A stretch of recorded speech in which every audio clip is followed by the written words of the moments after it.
Ladies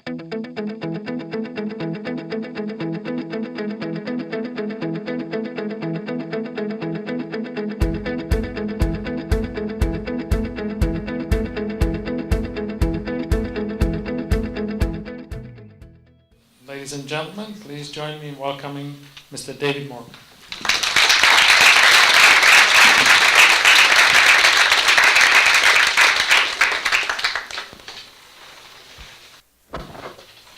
Thank you very much.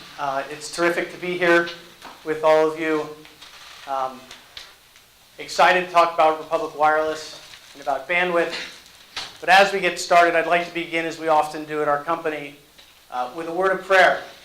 You can have a moment of silence if you prefer, or you can join me by bowing your head.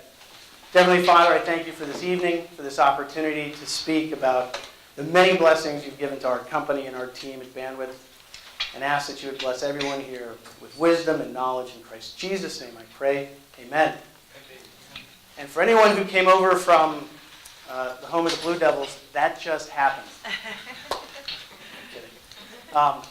It is great to be here.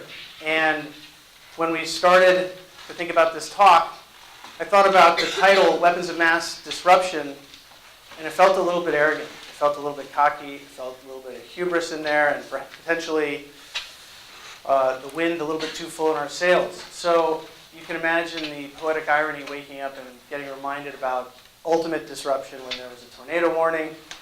We lose power to our building this afternoon when we're trying to put together our presentation. Ultimate disruption happened today poetically, and it certainly took us down a couple of notches. And for that, I'm grateful. What's a disruptor? Since I seem to be on a biblical theme for some reason tonight. In the Bible, prophets were often known as disruptors. False prophets or real prophets. And good things didn't often happen to them. In fact, bad things really happened to them a lot. They often predicted the future, or thought they could. So they also, it seems, didn't earn any respect in their hometown. That's a common phrase about prophets. They don't get any respect in their hometown. And here we are, talking about the future, and moving into a new hometown.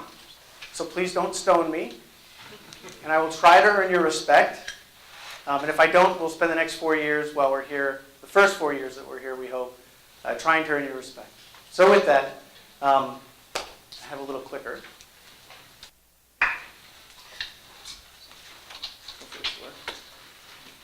On November 8th, 2011, we made $1 million of annualized revenue in 90 minutes. To give you some perspective, that's more than we made in our first 4 years as a team. It was pretty extraordinary, and tonight I'd like to share the story of how we did that. And begin with really what is a simple business case and get right into the nitty-gritty from last week's iPhone 5 announcement. So, what is the opportunity for Republic Wireless? For those of you who have no idea what it was, you're going to learn soon. Last week the iPhone 5 launched. You can't buy it standalone, although the price eventually will be about $650 for it. But if you sign a 2-year contract, it's $200. For a family of 3, these are the metrics. You're going to spend $600 for the device. And over the course of your 2-year commitment, you're going to spend another $7,200 on average across AT&T's Unlimited, Verizon's Unlimited, or Sprint's Unlimited, with overages and average text messaging, etc. So factoring general math, about $7,800. Put that in perspective. That's more than that family of 3 will spend on food during that 2-year time frame. Average household income in the U.S., approximately, I think it's like 52 or something with latest stats, 50K. So what does that mean? You're going to spend about almost 8% of your gross income for an average family of 3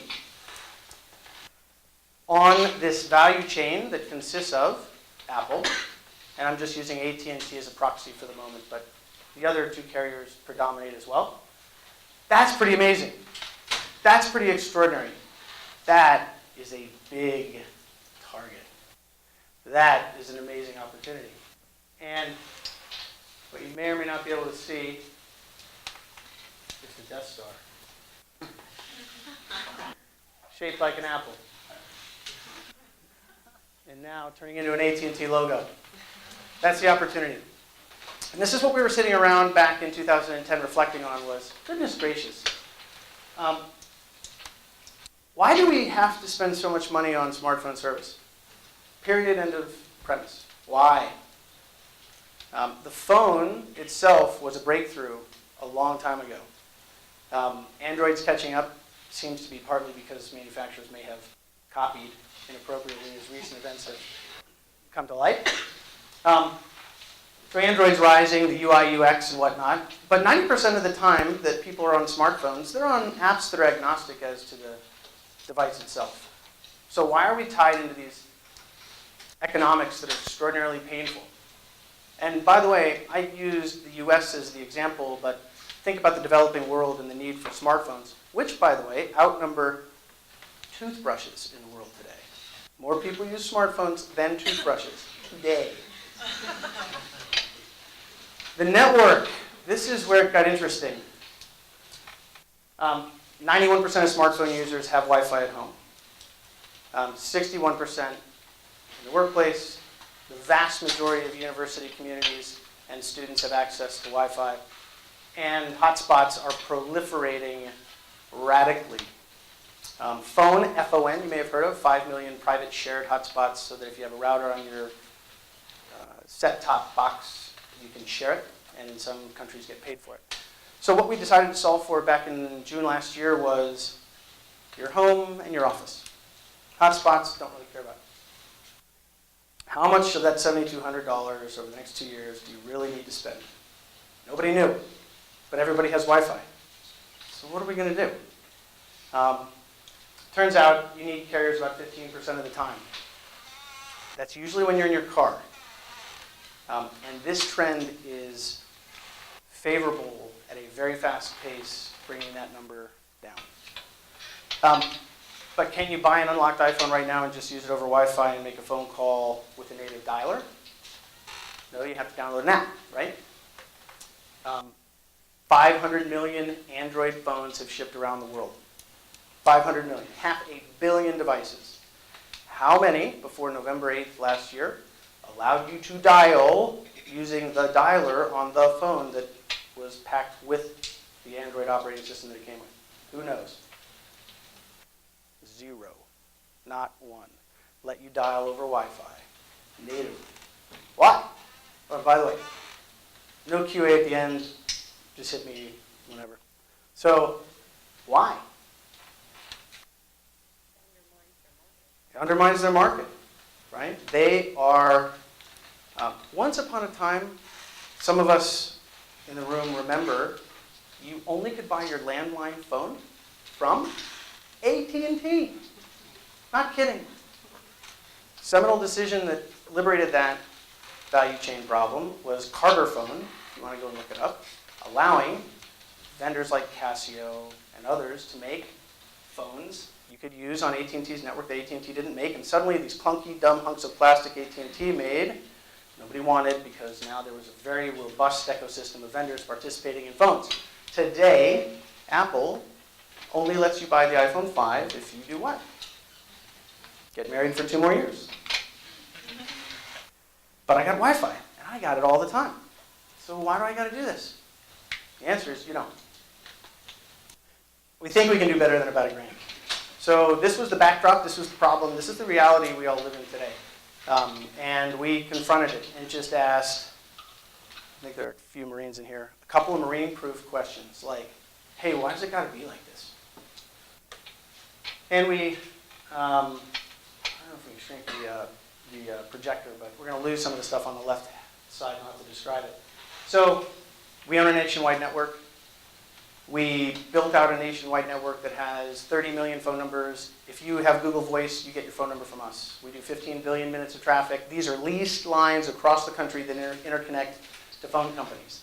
Because we own this network called iNetwork, your call over Wi-Fi ends up being received by your grandmother on her landline or your parents on their cell phone because of that asset. It's a $70 million business growing to $100 million next year. That's called iNetwork. That's a key piece of technology that we have. Research showed that people are on Wi-Fi most of the time, but nobody really knew what would happen if you handed them a smartphone and said, here, dial natively, text natively without an app. And we could finally get access to Android. So, I wonder if I can change the res. I won't mess with it. Okay. Here's what the carriers do. You drive home, you park your car, you shut it off. If you're an AT&T subscriber, I'm not kidding, you drive home, your cellular is running. It is running all the time. Same thing with any other carrier. You don't need it, but you can't shut it off. Thank you, Ken. And it's a very, very simple problem, and yet 500 million devices ship and nobody, and by the way, I've got the greatest people in the world that I work with every day, and I would like to say this is cold fusion on the desktop that we've uncovered. They would join me in saying it's not. It's actually not that horrendous a technical problem to fork Android, get in the ROM, take over the dialer, allow the texting to be native as well. Why was a small company in North Carolina the first to do that? And we have a combination of assets that we use to do it, but it should encourage everyone in this room to confront conventions and ask simple questions. Because again, in 90 minutes, on November 8th, and we'll get to this in a minute, we got over 1 million uniques. It melted down 20 web server instances in Amazon's cloud that we were running. We had to scale to 100. So the concept is $19 unlimited. Let's unpack the $19. It really means 19 unlimited. We've got a guy at Netflix. I hope on YouTube he's not going to hunt me down. So there's an engineer at Netflix who's a subscriber. He streams cellular 24/7. Doesn't use Wi-Fi at all. It blows up our economic model to high heaven. Is he still a member of Republic? Yes. Is he spending like $300 worth of cost of goods? Yes. But we believe we can solve for absolute unlimited cellular within $19. And indeed, since we've started in November, it has been profitable across the beta, and we're pretty excited about where the numbers are taking us. What video is this? This should be a little video about what it's like, and some of you I know have had this experience, to work with a small team, to code like crazy, to put together a customer experience that's compelling, and to finally launch. This is what it's like before the 1 million people show up and melt your site down at midnight. Oh, no, it's not. We're not there yet. Maybe we are. So here was the site. We hope to attract hundreds of subscribers to the beta. Then this happened.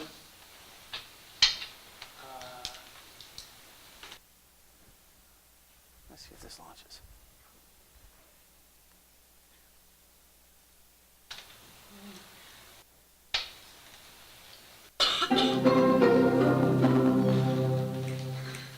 After 8 months, Republic Wireless is back open for business.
So we launched, and we got major pub across major print and online media. And then Clark Howard picked it up. This guy is a maniac.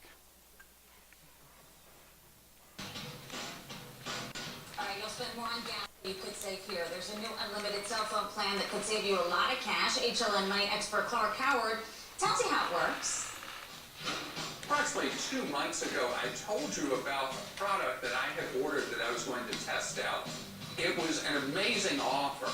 It's from a company called Republic Wireless, and they offer a cell phone, an Android, where the service for unlimited calling, texting, email, and data, web stuff, $19 a month. No games, no gimmicks.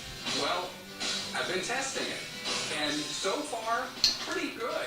The call quality sometimes varies, but the value proposition at $19 a month, unlimited everything, unreal. How are they able to offer this for $19 a month when other people charge so much more? What they do is they automatically route your stuff over Wi-Fi whenever you're somewhere that Wi-Fi is available on a network that you're allowed to access. It drives the cost down of using your phone to almost zip. I'm Clark Howard. For more information, go to hlntv.com/art. For almost nothing, we like it. Thank you, Clark. So we built a new community to scale after our original launch to support the volumes that we had experienced. We added a lot of folks, growing from 10 to over 100 in about 6 months. Relaunched, got a lot of great favorable coverage, and here are the assets that you got to have to pull this off. Phone booth is basically a phone system in the cloud. It routes calls, it's intelligent software. It's terrific. You got to have it to take that Wi-Fi call and actually make it work. In September, we thought we had a decent value prop that was phone booth mobile. It didn't. You're not able to see the launch. It didn't do as well as we wanted. So in June of 11, we got together and said, "We're not fully Wi-Fi. What are we doing?" And so we basically put ourselves on a 45-day clock to launch Republic with a Wi-Fi-centric ROM, and November 8th went live.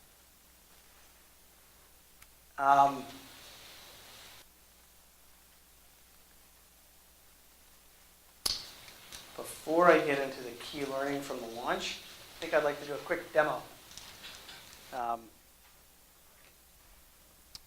How many iPhone subscribers do we have by show of hands? Wow. And if you've got an Android device, this is definitely a university. I was broke in college. I could never have afforded an iPhone. All right, let's try this live and see if it works. Let's see. Can you see me? Okay. Let's see if this works. All right, so let's try this. Da-da-da. This is a Google Nexus. See that? It's a pretty slick phone, about $350. It's got the Jelly Bean load that no domestic U.S. carrier is yet offering, because it takes them so long, right? This is the native dialer. You see that little thing right there? Right there. That's the native dialer. That's 100 years of trained human experience, right? This is the ultimate user interface. Watch this. That, 100 years, not that.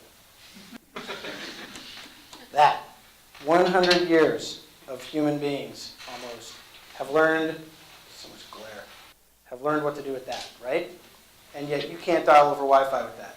Isn't that ridiculous? Silly. So let's try to do this. I think I'm logged into Wi-Fi guest. Let's try to call somebody. Who's got a cell phone number? What's your number? 919 919 673 673. 2076. Okay, so there you go. You see that? Native dialer. This may blow up in my face. I don't know how good the Wi-Fi is. Oh. Is it guest network?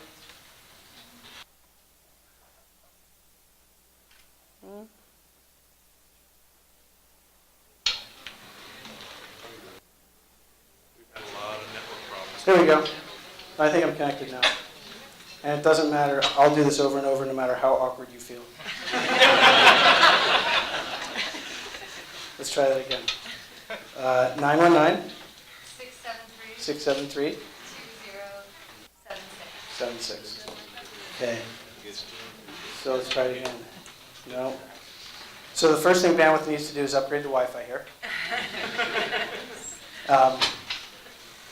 Which port are you going out on? NC guest. No, which port number? Is it 80? Because everything else is blocked. Oh, 80, yeah. 80 should let you Should be. know.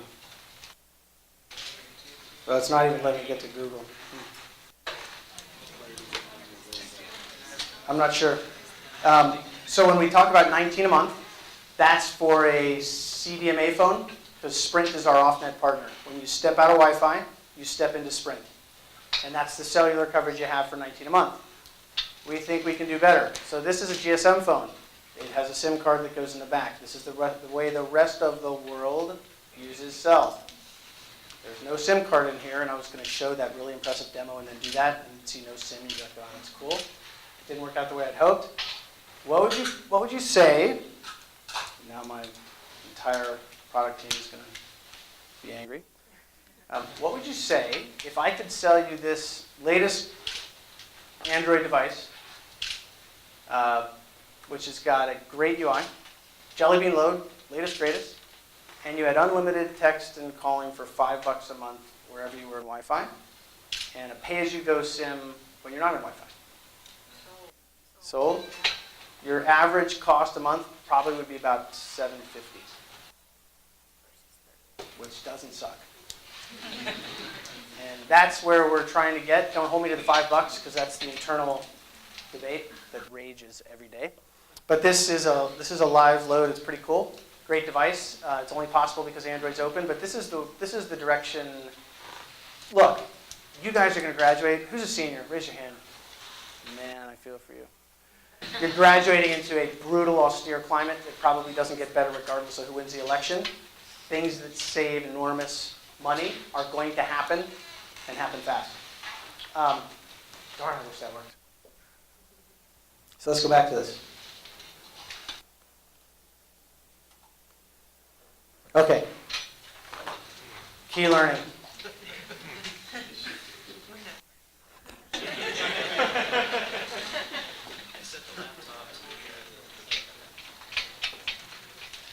More than one way to... There, let's do it like that. So, confront conventions, and I'm not talking about CES or TechCrunch or anything like that. Don't do like an Occupy Consumer Electronics show. This means ask why over and over, and eventually the emperor will have no clothes. Don't feel stupid asking why. Just keep asking why. Listen to data. Listen to it. It's speaking to you if you will only take a moment and listen to it. Follow the technology. What I mean by that is we couldn't do this before Android developed a SIP capability. We couldn't do this before Wi-Fi proliferated. Everybody remembers Wi-Fi circa 2005. It was horrendous. 802.11ac is 700 megabits per second. LTE can't keep up. 10x demand right now in cellular each year. In 2013, like 950% additional demand on the cell network. It cannot keep up. Wi-Fi is the only thing that will. What do I do now?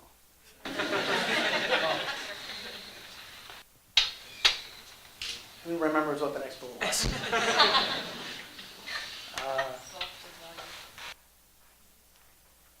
Let's do the screensaver. So it's, okay, cool. I'll do this. I can do this. Cool. Let's see if I can rip through this.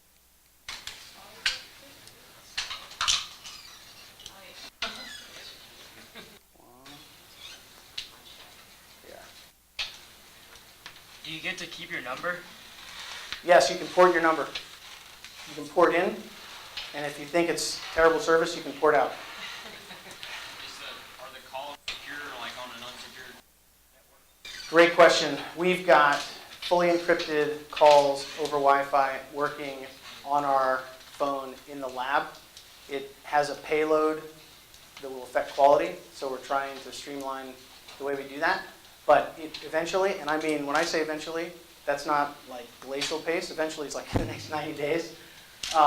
Be more secure than your AT&T call, because you can do full 128-bit encryption on the Wi-Fi portion, all the way to our voice over IP core network. It stays encrypted all the way to the far end destination. So great question. We hope and think certain people, not just criminals, will value the fully encrypted Wi-Fi call. So we're excited about that. And we're going to charge $150 a month for it, I swear. Solve for value. As I mentioned about the austere environment, don't solve for silly tricks. If you're building a product, solve for real value, things that matter. I know it sounds so cliche and trite, but I cannot tell you how many things I see, and I have to ask myself, why? Launch to learn. That's the reason you launch. You don't launch to make sick, crazy money. You launch to learn. And you want to get on the right learning curve, and you want to race on it as fast as you can. The asset value in your company, I don't care if you're technology or not, is the loaded learnings in your team, and often the protected learnings via patents on your team. Waste what is cheap and readily available to preserve what is scarce and expensive. Don't get that wrong. But it's counterintuitive, and yet it's all around us. Lose yourself to find yourself. The more you put yourself into something else, the more it comes back to you. And you guys can figure this one out. But that's a big one. That's in the Bible somewhere. And I can't tell you how often I see folks in business who are very much trying to keep themselves. Give it up. Give it up.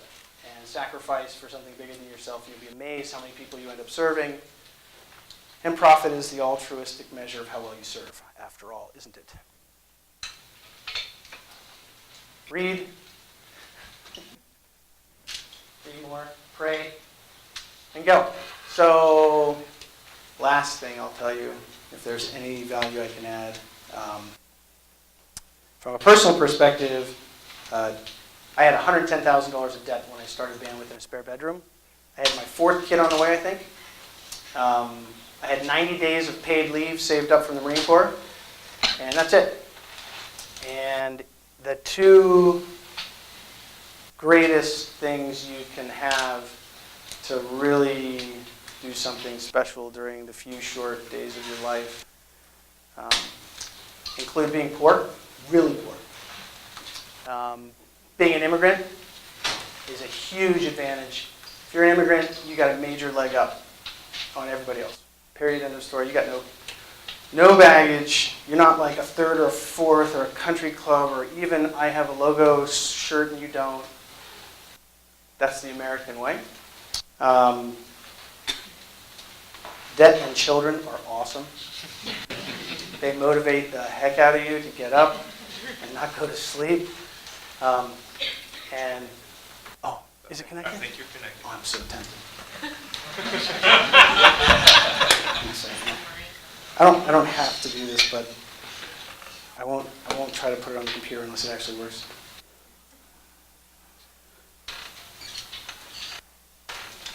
Thank you, Ken. Mobile network not available. Dang it.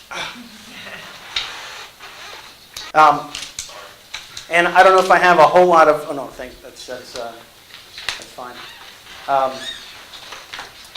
We're excited to be coming to the neighborhood and to be a part of the NC State community. We got partners like Google and lots of folks in the Valley, Pinger, tons of good customers out there.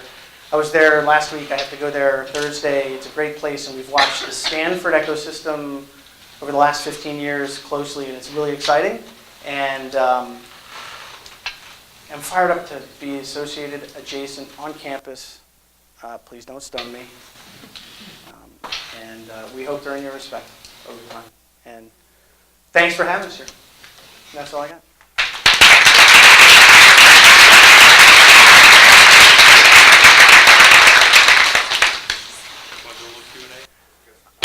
I'd be happy to do Q&A, but if you're here for credit and you just want to roll the dinner, I get that as well. Hey, Mark. Yeah. Oh. Thank you, Jennifer. Yeah. We're actually hiring. We seem to always be hiring, and Jennifer Cundiff is appropriate to make sure I point that out. We're also doing co-op stuff, intern stuff, paid, unpaid, experienced otherwise.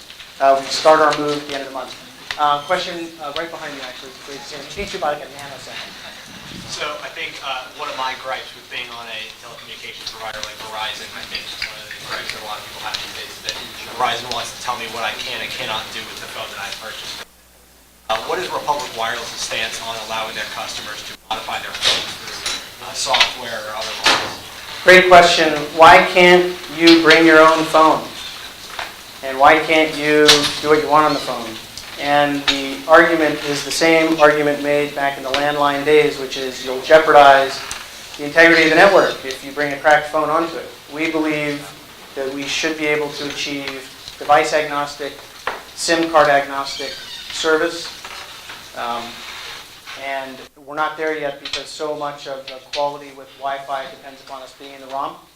We can do echo cancellation uniquely. We can do lots of cool things internally on the phone. But we have an app strategy as well, which should allow us to avoid the current device dependencies that exist. That's a great question. I think the ecosystem eventually needs to get to a point where you don't have this hegemony of basically a device manufacturer that requires you to do a 2-year financing with a carrier to buy the handset. That's what's going on. Instead, you should have folks making killer devices, network providers who offer essentially coverage when you're not in Wi-Fi. And what is that? That's a pay-as-you-go SIM. And your expectation is going to be different. You're not going to be trying to download 1080 HD over Netflix as you're cruising down the highway. You're going to realize that's something I need to preload when I get to where I'm going. But that's our view. Great question. One that confounds us.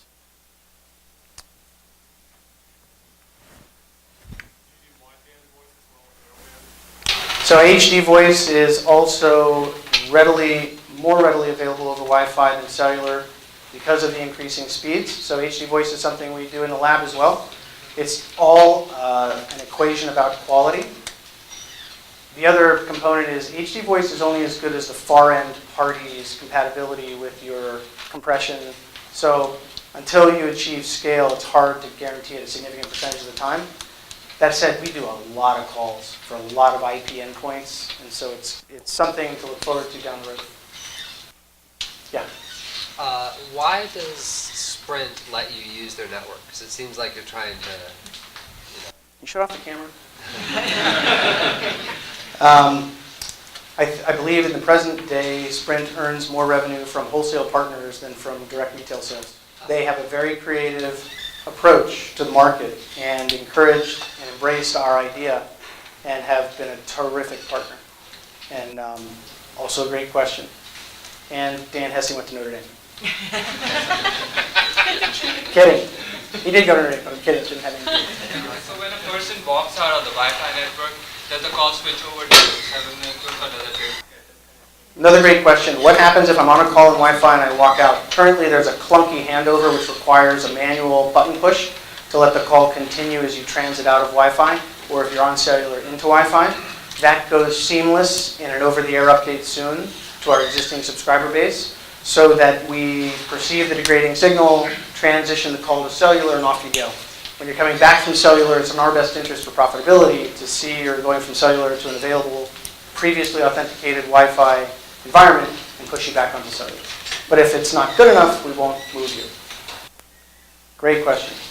You guys are way too smart. Do we have other services like sharing content and things like that while we are on the call? Third-party calling?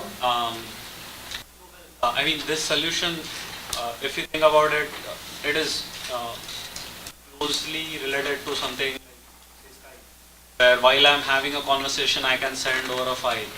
So, is something like that available?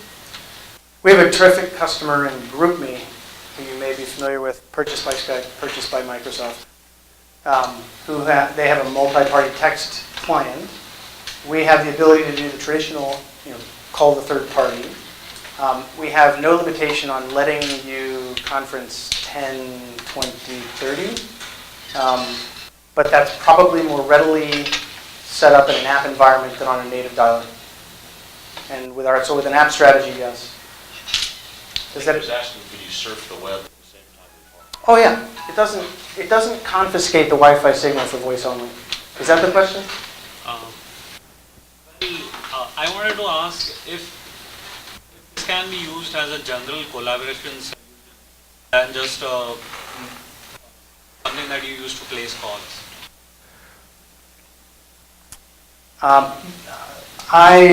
Multi-party setup and teardown through the dialer is just so time intensive. Another great customer from FireSpotter Labs is Uber Conference. Craig Walker is the founder of FireSpotter, and their team's terrific. That environment, if you look at Uber Conference and the way they do collaborative stuff, is I think, a better way. Now my product team may also kill me again, but does that answer your question? Well, Yes. Usually the problem with VoIP in a lot of cases is 911 facilities. So how do you guys handle that? Question is, how do we handle emergency calling? What happens today if you text 911? Nothing. Isn't it amazing? That doesn't have anything to do with the question, does it? So last year, after 12 years, we raised our first outside private equity. And the money we raised was in the bank account for a brief moment in time, and I took the screenshot so I could actually prove it. We spent the money on an emergency services provider in Denver. It was called Dash Emergency Services. Facilities-based 911 who are interconnected to the PSAPs. That's the acronym for the Public Safety Access Points that calls route to for emergency responders to react. So, what happens when you dial 911 with Skype over Wi-Fi today? Also nothing. Amazing. What happens if you use any VoIP client and dial 911 today? Nothing. Not true. On campus it works. Does it? On campus it works. Natively? It's part of the infrastructure. That's awesome. We have that company as part of Bandwidth now, so that this service, this is like, it's crazy when you can save people a ton of money and do stuff like encryption and do stuff like emergency service that doesn't exist today. It's not supposed to be that way, right? There's supposed to be trades that are really, really bad trades in order to achieve a savings. We actually can do emergency service over Wi-Fi natively on your dial. So that when you dial 911, it works because it goes to our facilities page. We spend a lot of money on it, but it works. Yes. So, you're riding on Wi-Fi, which is paid for by a company or a Starbucks, right? And there's lots of companies who don't allow personal devices on the Wi-Fi network at work. Mm-hmm. And in Starbucks, you could see an explosion, for instance, of bandwidth usage. So it's subsidized essentially by some other players, your house at home. Yes. And then companies out in public space or communities out in public space. So do you anticipate a reaction where they might start to cap or reduce that service? And so that's one piece. And then do you see a reaction from the main cell phone companies? Yeah. If you're going to take a large share of their revenue stream, what's the hand going to play down the road here? So two parts to the question. The first part, if I understand correctly, and correct me if I'm wrong. Actually, I'll take them in reverse order. Are the cell companies reacting? And the answer is we've got a great partner in Sprint. We have a great dialogue on the GSM path for a SIM card strategy that we think is important.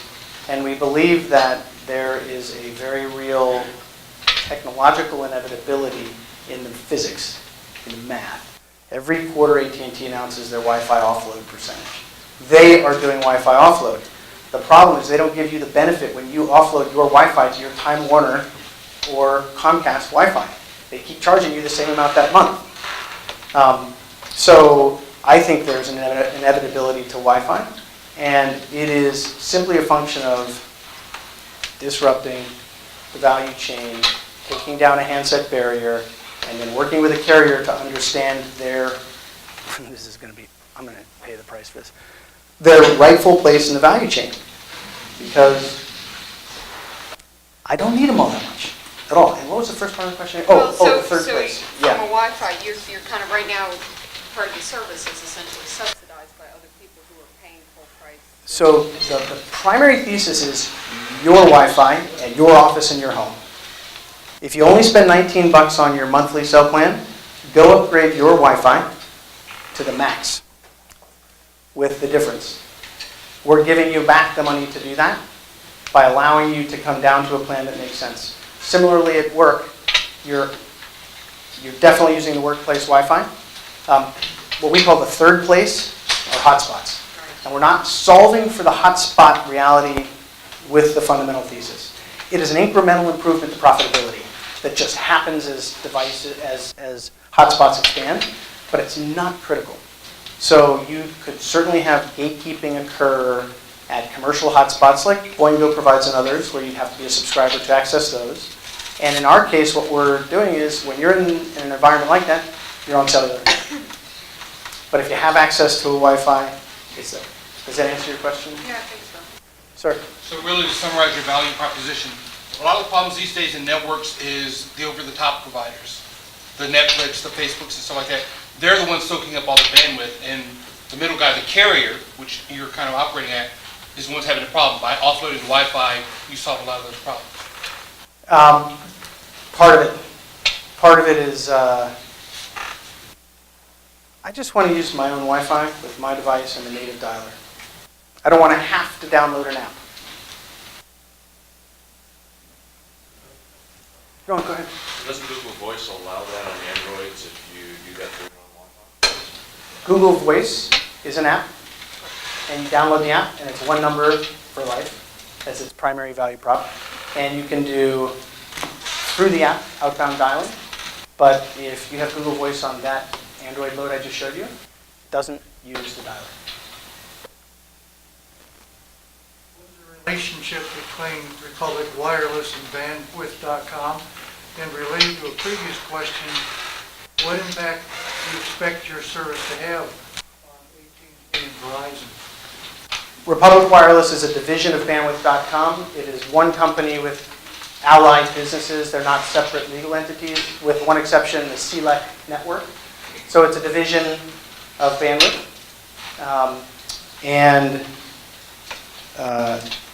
What was your second question? Impact on AT&T and Verizon. Look, I think the emperor has no clothes. At some point, you just look at them and say, I don't use carrier data or voice or text, and it's all over IP anyway. I don't use it that much. I just don't. And we're looking in real time at dashboards. Actually, one of our great guys is an NC State comp sci grad, and he's got a rocket science dashboard that looks at real-time Wi-Fi percentage across our whole subscriber base. And it's a color map, heat map reality showing us Wi-Fi use at any one time, and then the overall percentage for that day of Wi-Fi usage for voice and text, and then it translates economically into how much that costs. And that reality, at some point, absent government regulatory, what I would call artificial impediments, is going to confront the carriers. And so yes, I'm the prophet of doom for carriers. But great question. Back. I have Android on my phone, and one thing I observe is like the battery life. The Wi-Fi is on constantly, and since like this solution is entirely Wi-Fi based, have you like changed the battery life and hardware perspective? It is a huge problem because you're constantly activating the radio to determine if there's Wi-Fi availability. It is a major problem. And we allow you to turn off the Wi-Fi radio, which impacts the model significantly. We could force it open and your battery would drain at the rate you're experiencing. Fortunately, batteries are improving and we're getting more efficient with the software. But you put your finger on one of the biggest technology challenges in this disruptive model. Nailed it. Sir? Do you support connecting third-party voice endpoints like SIP endpoints? Yes. Thank you all very much. Oh, one more. Yeah, I heard a rumor that you guys hired a lot of IBM employees, and I heard a rumor that an IBM executive called you and said, "Don't steal any more of our employees." Is there any truth to that? No. We've got some great IBM employees. Stevens and some phenomenal guys. Cy Raffin. Again, the team that we've got is amazing. Thank you all very much.